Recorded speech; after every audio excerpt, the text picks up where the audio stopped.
পঞ্চায়তৰ নিৰ্বাচনক লৈ ৰাজনৈতিক দলসমূহৰ বিভিন্ন ধৰণৰ বেমেজালি তৎপৰতা আৰম্ভ হৈছে লগতে কিছুমান খবৰ হয়তো আপোনালোকেও গম পাইছে যে হিমন্ত বিশ্ব শৰ্মাই হাইকোৰ্টৰ নিৰ্দেশনা মনা নাই হাইকোৰ্টে পঞ্চায়তলৈ যি মন্তব্য কৰিছে বা যি নিৰ্দেশনা দিছে সেই নিৰ্দেশনাক মুখ্যমন্ত্ৰী হিমন্ত বিশ্ব শৰ্মাই মানি লোৱা নাই এনেকুৱা ধৰণৰ বহুতো কিছুমান নিউজ সংবাদ মাধ্যমত বাজি আছে হেয়েহে মুখ্যমন্ত্ৰী হিমন্ত বিশ্ব শৰ্মাই এক সংবাদ মেল অনুষ্ঠিত কৰে সেই সংবাদ মেলত পঞ্চায়তৰ বিষয়ে সকলো ধৰণৰ বিস্ফোৰক মন্তব্য দাঙি ধৰে কি মন্তব্য দাঙি ধৰে সকলোখিনি আপোনালোকে এই ভিডিওটোত গম পাব তেন্তে আহক ভিডিওটো আৰম্ভ কৰো আমাৰ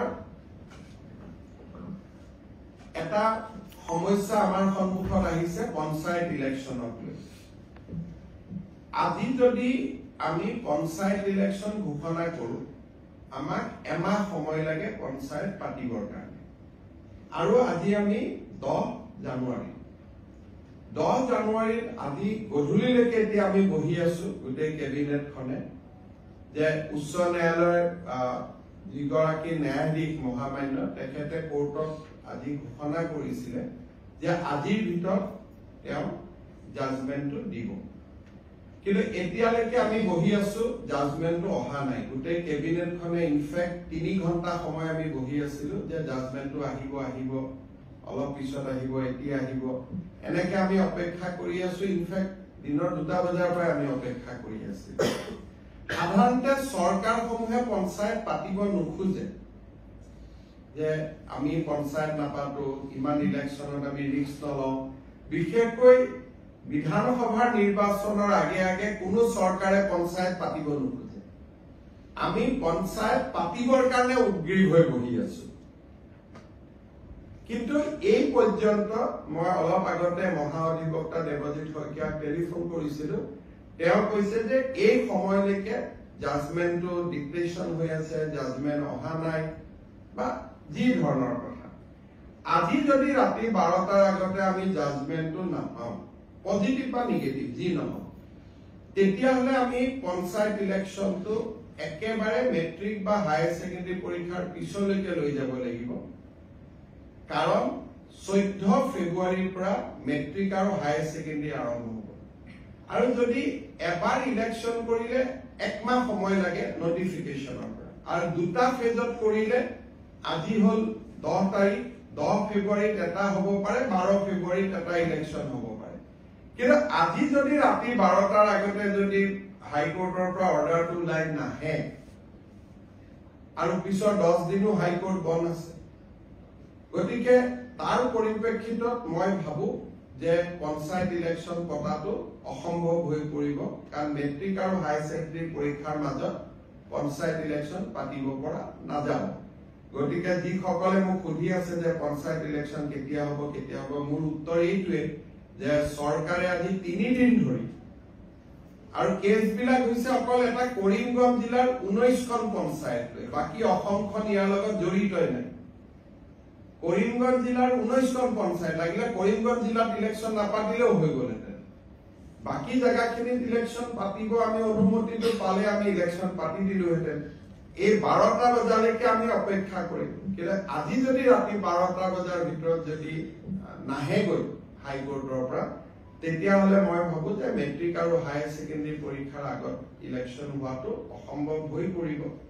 আৰু এই ইলেকশনৰ পিছুৱাবৰ কাৰণে কোনে লাগি আছে কংগ্ৰেছ দলৰ কৰিমগঞ্জ দলৰ প্ৰাৰ্থী হাফিজ ৰফিজ আহমেদ চৌধুৰীয়ে গোটেই কেছটো কৰি আছে আৰু তাৰ পৰা বুজা যায় যে গোটেই পঞ্চায়ত ইলেকশন খেলিবৰ বাবে হাফিজ ৰফিজ চৌধুৰী আৰু তেওঁৰ সংগীসকলে সাহস কৰিব পৰা নাই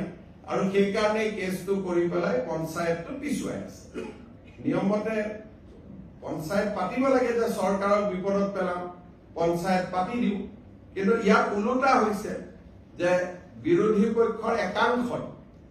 কাৰণ হাফিজ ৰফিজ চৌধুৰী কংগ্ৰেছ দলৰ অফিচিয়েল ক্যান্ডিডেট আৰু আন যিগৰাকী অধিবক্তা তেওঁ কংগ্ৰেছ দলৰ দিনতে সলিচিটৰ জেনেৰেল হৈছিল দিল্লীত গতিকে দুইজন অধিবক্তাই আজিও তেওঁলোকে আৰ্গুমেন্ট 3 দিন আগত চেজ হল আজিও 2 ঘণ্টা আৰ্গুমেন্ট কৰিছে গতিকে কিহৰ কাৰণে তেওঁলোক পঞ্চায়তৰ কাৰণে সাজু হ'ব পৰা নাই মই নাজানো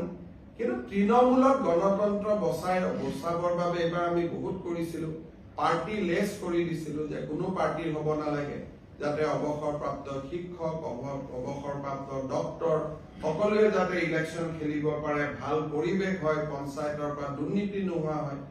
কিন্তু আমিতো হাইকোৰ্টৰ ওপৰত মাতিব নোৱাৰো গতিকে ৰাতি 12টালৈকে অপেক্ষা কৰিম আৰু 12টাৰ আগত যদি জাজমেন্ট পাও হ'ব নহলে আৰু এটো মেট্ৰিক হাই সেকেন্ডাৰী পিছলৈকে পিছুৱাই যাব তাৰ পিছতো বানপানী আহিব বা বানপানী থাকিব কি পৰিৱেশ হয় আৰু এতিয়াই ক'ব পৰা নাযায় আজি যদি 12টালৈকে মই ইলেকশ্যন কমিশনক ৰিকুৱেষ্ট কৰিছো যে আপুনি বহি থাকক আমিও বহি আছো কাৰণ পুলিচৰ পৰা ক্লিয়াৰেন্স লাগিব কোনটো ফেজৰ কিমান ডিপ্লয়মেন্ট হ'ব ডিজিপিও বহি আছে চিফ সেক্ৰেটাৰী বহি আছে আমিও বহি আছিলো যদি 12টাৰ আগত ৰায়দান হয় আমিটো কৰি দিম কাৰণ যিজন ন্যায়াধীশ মহাধিবক্তাই কোৱা মতে তেওঁ কোৰ্টত কৈ গ'ল যে মই চেম্বাৰত গৈ জাজমেন্টটো লিখি জাজমেন্টটো দিম কিন্তু এতিয়াতো 8:45 হ'ল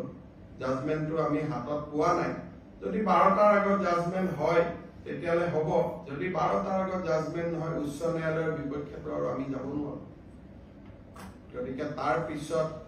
যদি জাজমেন্ট ভাল বেয়া হয় তাৰ পিছত এপিল কৰা বা প্ৰয়োজন সাপেক্ষে সুপ্ৰিম কোৰ্টলৈকে যোৱা এটা লিগেল